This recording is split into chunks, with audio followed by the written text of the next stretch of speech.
તો વાત કરીએ જૂનાગઢની, તો જૂનાગઢના કેશોદના સોંદરડા ગામે આવેલા શીતળા માતાજીના મંદિરે આજે દર્શન કરવા માટે અસંખ્ય લોકો આવી રહ્યા છે અને શીતળા માતાજીના મંદિર આસપાસના વિસ્તારોમાં સવારથી બપોર સુધી મેળો ભરાય છે અને દર વર્ષે સાતમના દિવસે અહીં શ્રદ્ધાળુઓ મોટી સંખ્યામાં માતાજીના દર્શન કાજે આવતા હોય છે અને જેને કારણે મિની મેળા જેવો પણ માહોલ અહીં જોવા મળતો હોય છે। કેશોદના સોંદેડા ગામે શીતળા માતાજીનું પુરાણું મંદિર આવેલું છે।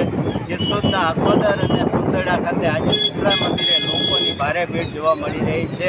અત્યારે આપણે સોંદેડા ખાતે આવી પહોંચ્યા છીએ અને સોંદેડા શીતળા મંદિરે આજે મેળો હોય છે અને મેળામાં અસંખ્ય લોકો હૈયું દળાય એટલું માણસ ઉમટી પડ્યું છે। હું મારા કેમેરામેનને કહીશ કે અહીંના દ્રશ્યો બતાવશે કે અહીંયા અત્યારે કેટલી પબ્લિક છે તે તમને આપને બતાવશે કે અહીં કેવો માહોલ છે। અને